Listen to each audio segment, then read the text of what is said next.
Postpartum hair loss. So, postpartum hair loss refers to women who have just delivered a baby losing hair. It is very common that after 4 months of delivering a baby, somewhere between 4 to 6 months, women see a lot of hair loss.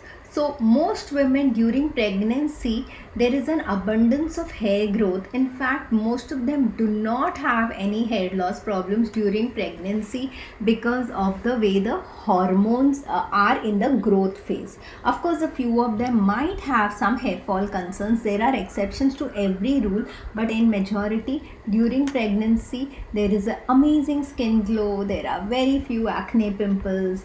The problems of pigmentation are generally not there during an active pregnancy, and also the hair fall is no, in fact the hair growth is abundant and there is no problem of hair loss.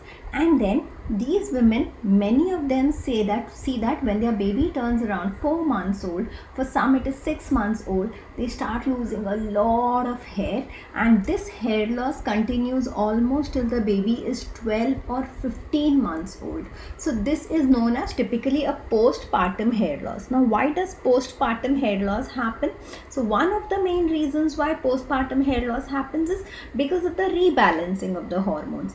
The hormonal state of a female body during pregnancy is very different, and after pregnancy it's not that it comes back to normal in just one day, because we know that even for the periods to restart after pregnancy, they do not restart immediately. The periods also come back after a while. So all that put together, there are so many changes in the body, there is so much of coping that the body has to do, that there is a shedding of hair at that phase, which is kind of considered as normal. But yes, one needs to also remember at this time that though it is considered as normal and though it is considered as because of hormonal rebalancing, we need to make sure that the nutritional element is also paid attention to.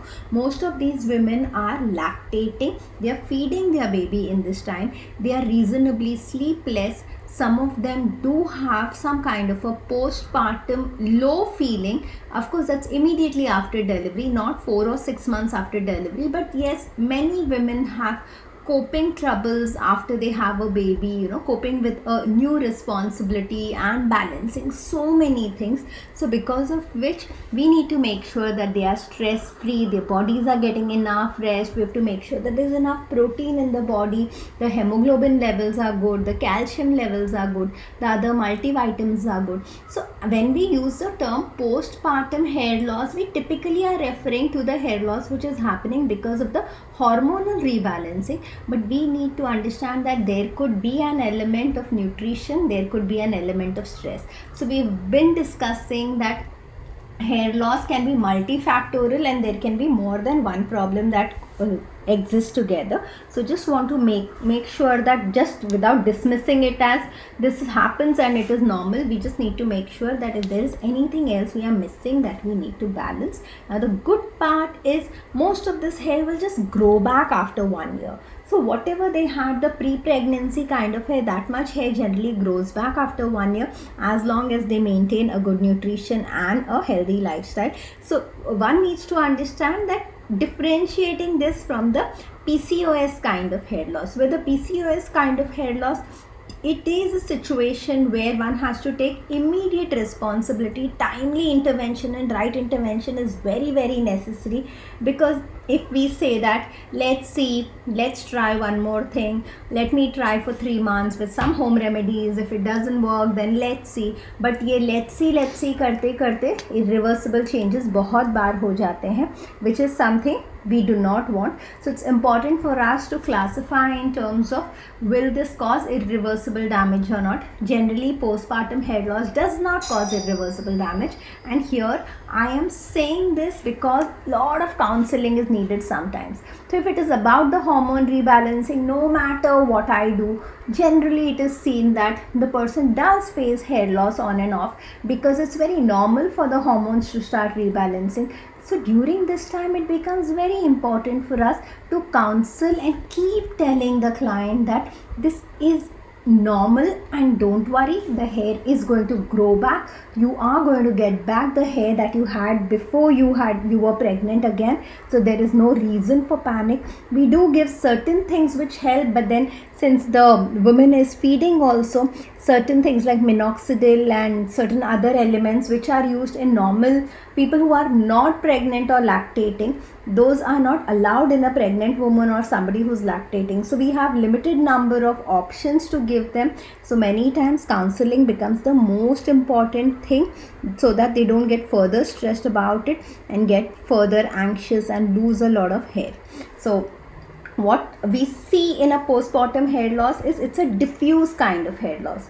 So again, these are the two terms which we will understand: hair loss that is diffuse and hair loss that is focused. So when we are talking about something like a male pattern baldness, we see that there are at the area of the temples the person is losing hair. So we see that these people are losing hair in specific areas, whereas a diffuse hair loss is losing hair all over. Of course, more hair loss is happening at the crown only, but not at specific points of the crown. It is a diffuse hair loss, and the thinning as such is not seen. So we don't see that the hair there is a extreme receding hairline or the scalp is seen.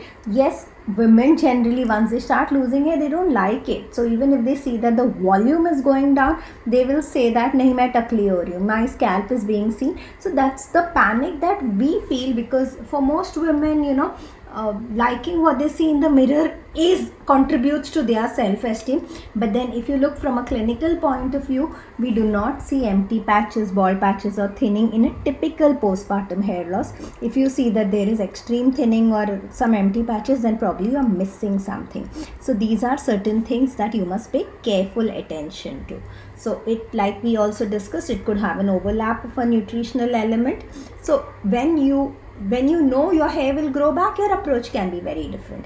So this is the message I want to give you through this learning, that in certain cases, if the body is going through a major change, like I can also talk about hair loss after cancer. So the body is going through a major change when the chemotherapy and radiation and other things are happening, and no matter what kind of external solutions we apply, we are able to give only moderate results or mild results. Sometimes we have to just stay through the course and allow that hair loss to happen.